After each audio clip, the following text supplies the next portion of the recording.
Ndabasuje cyane mbifuriza wa gatatu mwiza wa tariki 29 Mutarama 2025. Birumvikana neza cyane ko iminsi isigaje kugira ngo ukwezi kwa mbere kurangire ni iminsi igera kuri 2 ku munsi wo kwa gatandatu tugate dutangira ukwezi kwa kabiri k'uyu mwaka. Ibintu bimeze neza cyane. Ubwo nitwa Rukundo Rukuji abanje kugira ngo tubane mu makuru y'imikino agezweho kuri uyu munsi wo kwa gatatu. Amakuru rega yitenya rero mu gikombe cy'intwari ku munsi w'ejo cyarakinwaga mu mupira w'amaguru.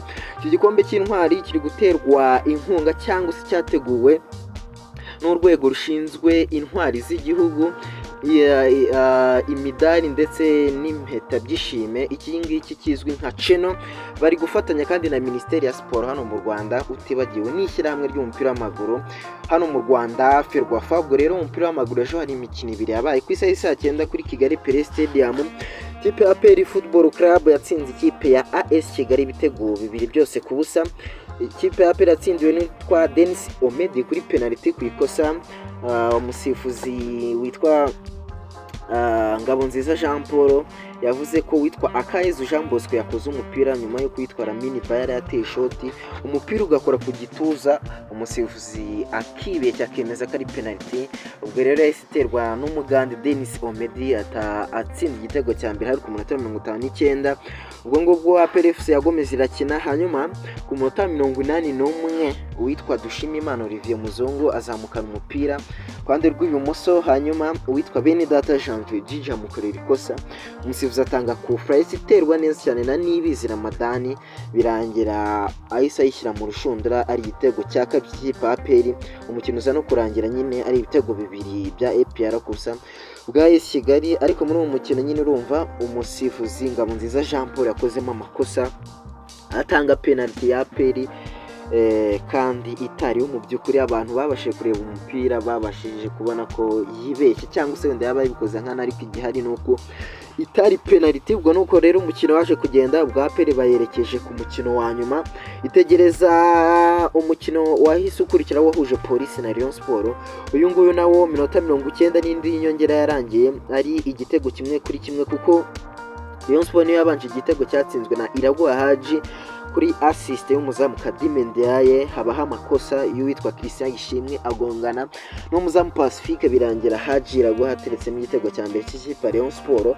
Hanyuma barakomeza barakina, mbere yuko bajya kuruhuka Police yose yabonye corner iterwa n'umugande Alan Katerega, hanyuma umurundi Henry Musanga aterekaho umutwe, birangira yishyuriye Police igitego cyayo. Igice cya mbere kirangira igitego 1-1. Mu gice cya kabiri nabwo baraza barakina, ariko bakina bafungana n'ubundi umukino nyirizina urangira ari igitego 1-1. Ariko mbere y'uko umukino urangira ujya kugana ku musozo mu minota hafi 80 witwa Kadime Ndiaye yafashe umupira ariko awusubiza inyuma mu rubuga rw'amahina, hanyuma Rage aramupressinga ariko nta kosa yamukoreye. Hanyuma Kadime Ndiaye n'umujinya mwinshi yahita abyuka akura mu maso byiringiro Rage, ubona ko nyina amwendereje.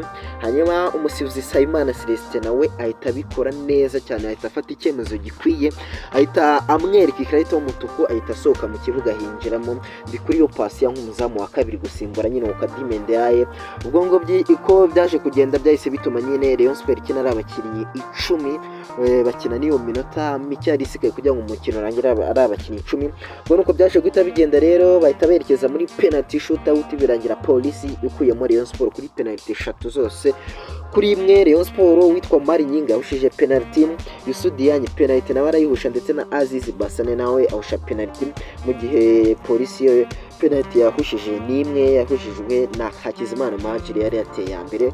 Ubwo nuko bimeze rero. Hanyuma ubwo finali ku munsi wo kwa gatandatu ku itariki ya mbere nyine Gashyantare uyu mwaka, ubwo APR izabikina n'ikipe ya Police FC. Bwo hazaba ari kuri stade Amahoro nibidahinduka, cyangwa se kajya kuri Kigali Pele Stadium nk'uko kimwe cya kabiri cyahabereye.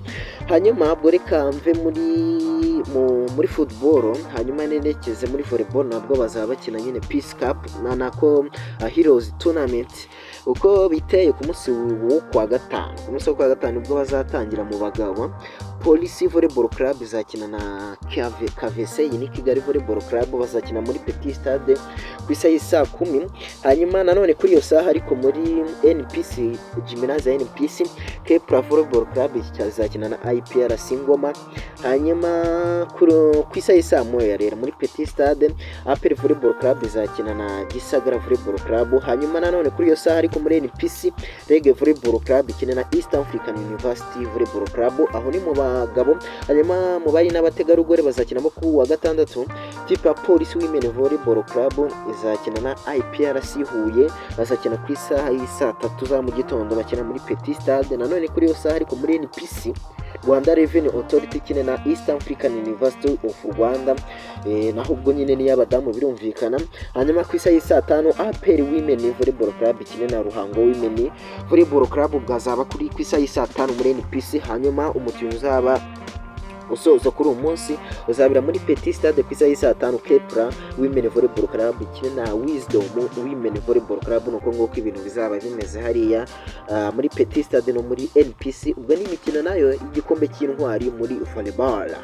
hanyuma reka nerekeze ku mugabane w'Iburayi, hari byinshi biri kwavugwa. uyu munsi ni kuwa gatatu, hari imikino ya nyuma yo muri League Stage iza iba muri Champions League. imikino myinshi ariko ndarebamo iy'ingenzi. kuri Villa Park Aston Villa irakira ikipe ya Celtic yo mu gihugu cya Scotland ni ku isaha y'isa 4. Barcelona mu gihugu cya Espagne kuri Estadio Olympique Luis Company irakira Atalanta Bergamo yo mu Butaliyani. hanyuma Bayern Leverkusen kuri stade bita Bay Arena irakira ikipe ya Sparta Praha yo muri Czech Republic.